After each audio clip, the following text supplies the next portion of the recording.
옆에 있는 분들과 한번 인사 나누겠습니다. 고맙습니다. 감사합니다. 주님 안에서 사랑합니다.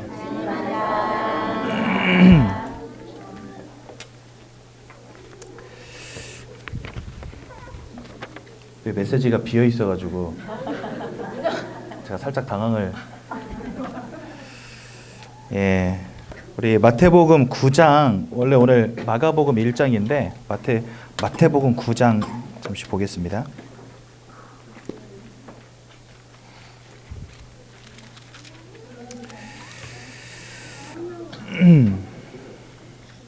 마태복음 9장 2절에서 6절까지 말씀 우리 한 목소리로 함께 보겠습니다. 마태복음 9장 2절에서 6절 말씀을 우리 한 목소리로 함께 보도록 하겠습니다. 침상에 누운 중풍병자를 사람들이 데리고 오거늘 예수께서 그들의 믿음을 보시고 중풍병자에게 이르되 작은 자야 안심하라 내 죄사함을 받았느니라. 어떤 서기관들이 속으로 이르되 이 사람이 신성을 모독하도다. 예수께서 그 생각을 하시고 이르시되 너희가 어찌하여 마음에 악한 생각을 하느냐. 내 죄사함을 받았느니라 하는 말과 일어나 걸어가라 하는 말 중에 어느 것이 쉽겠느냐. 그러나 인자가 세상에서 죄를 사하는 권능이 있는 줄을 너희로 알게 하려 하노라 하시고 중풍병자에게 말씀하시되 일어나 내 침상을 가지고 집으로 가라 하시니. 아멘. 요즘 유튜브 이런 것들이 많이 발전을 했죠. 인터넷. 그러다 보니까 사람들이 갖고 있는 지식들을 굉장히 쉽게 다른 사람들과 공유할 수 있는 그런 시대가 됐습니다. 옛날에는요, 유아 유치 전문가들을 제가 만날 수 있는 기회가 거의 없었어요. 태영아 수련회나 한번 가야지 우리 유아 유치 전문인들 한 번씩 이렇게 만나고 대화 나눌 기회가 되지, 옛날에는 별로 만날 기회가 없었거든요. 근데 요즘에는 유아 유치 전문인들이 인터넷에 굉장히 많이 영상 올리는 거 알고 계시죠? 유튜브 영상 이런 거.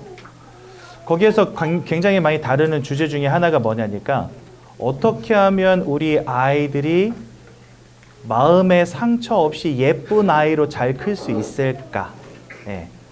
요거를 많이 다뤄줍니다. 그런데 이것이 이 시대에 굉장히 중요한 부분이다 보니까 사람들이 많이 참고를 해요. 그런 영상들을요. 저희 그 본부 쪽 태영아 사역하시는 분 가운데서도 이 유아유치 전문인들이 많이 계십니다. 그런데 제가 한 번은 이분들의 메시지를 듣다가 좀 충격받은 날이 있었어요. 어떤 충격을 받았나 하니까 이분들이 갖고 있는 지식, 이분들이 전공하면서 쌓아 올린 어떤 자기들만의 그런 지식이나 전문성, 이런 것들이 너무 견고하다 보니까 이거를요 자꾸 복음에 빗대어서 바라보는 시각을 갖는 경우가 굉장히 많더라고요. 한 번은 이런 이야기를 한 적이 있어요. 어떤 전도사님이 뭐라 말했냐. 하나님의 말씀을 읽고 쓰고 듣고 외우고 하는 이런 것들은 지식을 쌓는 것이지 우리 아이의 마음을 치유할 능력이 없다. 이렇게 말을 하는 거예요. 아이들 왜 붙잡아 앉혀놓고 성경 말씀 읽게 하고 외우게 하고 하잖아요. 그건 아이들 그냥 지식을 쌓게 해주는 거라는 거예요. 근데 이렇게 말한 데는 좀 이유가 있어요. 그게 뭐냐. 부모가 아이에게 상처를 주면 그 상처받은 마음을 부모님이 먼저 해소시켜 줘야 된다는 거예요. 물론 맞는 말이죠. 물론 맞는 말이지만 가장 중요한 포인트는 이분이 하나님의 말씀을 바라보는 시각 자체가 잘못됐다는 거죠. 여러분들이 아무리 아이들을 귀엽고 이쁘게 키우려고 해도 거기에는 한계가 있습니다. 그렇죠? 100번 잘하다가 한 번 실수하면 그게 아이에게 트라우마 될 수도 있거든요.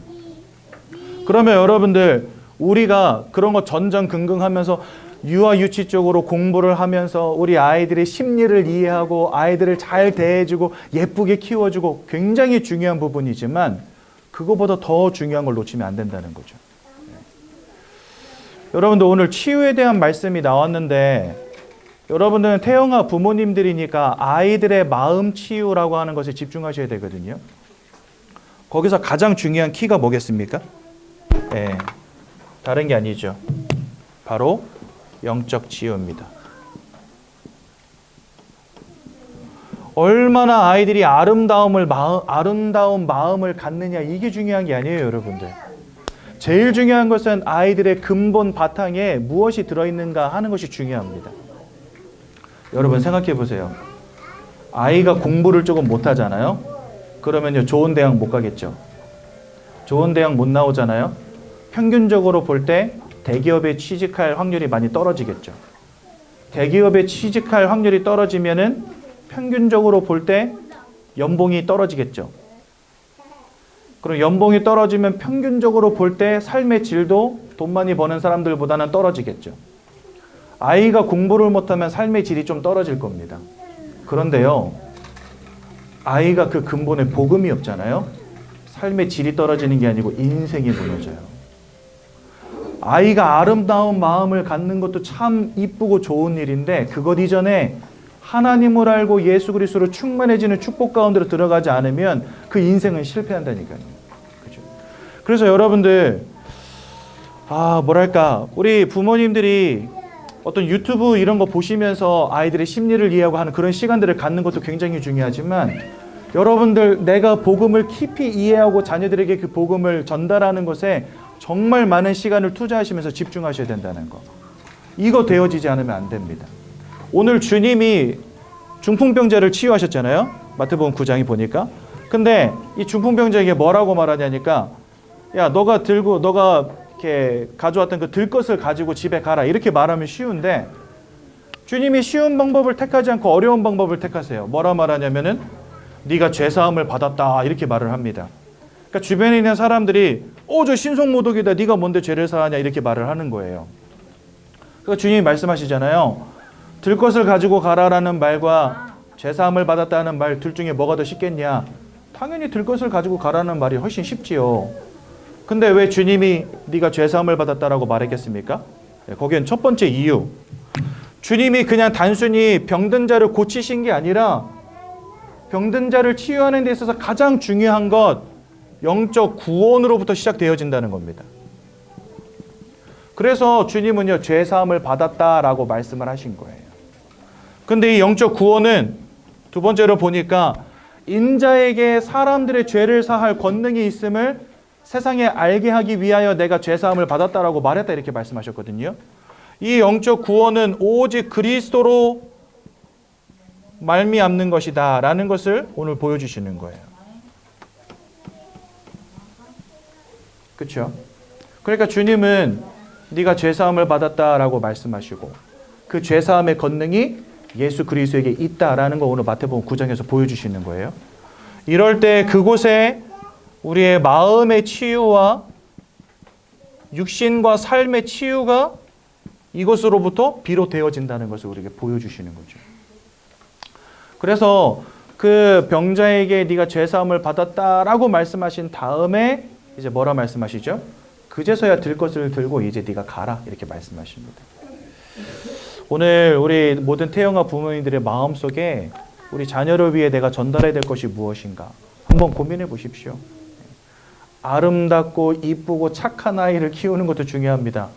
그런데 그거보다 더 중요한 거, 그리스도의 결론을 가진 아이로 키워주는 게 진짜 중요한 겁니다. 그러면은요, 아름답고 착하고 이쁘고 성공되고 멋진 아이로 하나님이 바꿔가세요. 네, 그게 인본주의와 신본주의의 차이입니다, 여러분들. 솔직히 저는요, 그런 방송들 가끔 저도 보거든요. 저희 집사람이 보니까. 근데 이렇게 옆에 가면서 이렇게 보면은요, 저는 그런 거 딱 보면은, 나는 좋은 아빠로서의 자격이 아무것도 없구나. 없어요. 거기서 이렇게 해주셔야 돼, 저렇게 해주셔야 돼. 내가 절대 할 수 없는 것들이야, 다. 근데 딱 한 가지 제가 할 수 있는 거는 복음 전해주는 거, 그리스도를 말해주는 거, 복음으로 재해석해주는 거. 하나님이 여러분들을 통해서 가정을 세우시고 후대를 주실 때 목적은 하나밖에 없습니다. 이 언약을 틀림없이 확실하게 전달하라는 거 외에는 목적이 없어요. 그럼 왜 그것만 우리에게 사명으로 맡기셨을까요? 나머지는 하나님이 책임지시겠다는 거예요. 아이의 인생, 아이의 생각, 아이의 마음, 아이의 삶, 아이의 삶의 모습, 모든 것들 하나님이 다 책임지시겠다는 거예요. 그렇죠?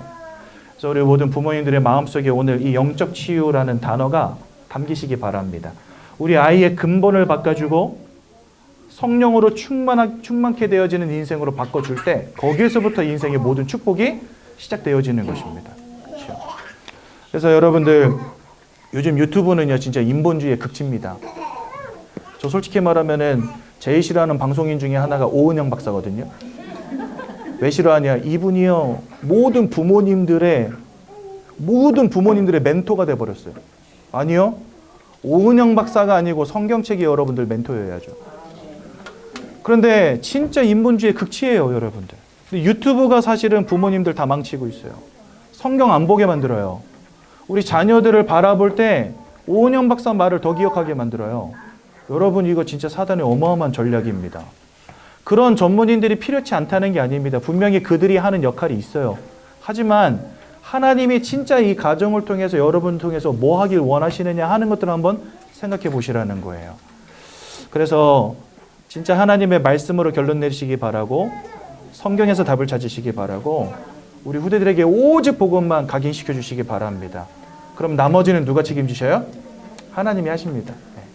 그래서 여러분들 후대들 가운데 다윗과 같은 다니엘과 같은 요셉과 같은 왕 총리 말고 왕 아니고 총리 아니고 다윗과 같은 다니엘과 같은 요셉과 같은 복음으로 세상을 살리는 전도자 나오시기 바랍니다. 최고 응답 받으시기를 예수님의 이름으로 축원드립니다. 제가 한번 기도하고 말씀 마치겠습니다. 하나님 은혜 감사합니다. 우리 귀한 태영아 가정들을 축복하여 주시고 예수 그리스도의 복음으로 우리 후대들을 살릴 수 있도록 역사하여 주옵소서. 영적인 치유로부터 모든 것이 시작됨을 기억하게 도와주셔서 오직 복음으로만 우리 후대들을 각인시키며 우리 후대들에게 오직 영적인 축복을 전달하게 도와주셔서 우리 후대들이 복음 안에서 언약 안에서 승리하는 귀한 전도자의 삶이 되어질 수 있도록 역사하여 주옵소서. 예수님의 이름으로 기도드렸습니다. 아멘.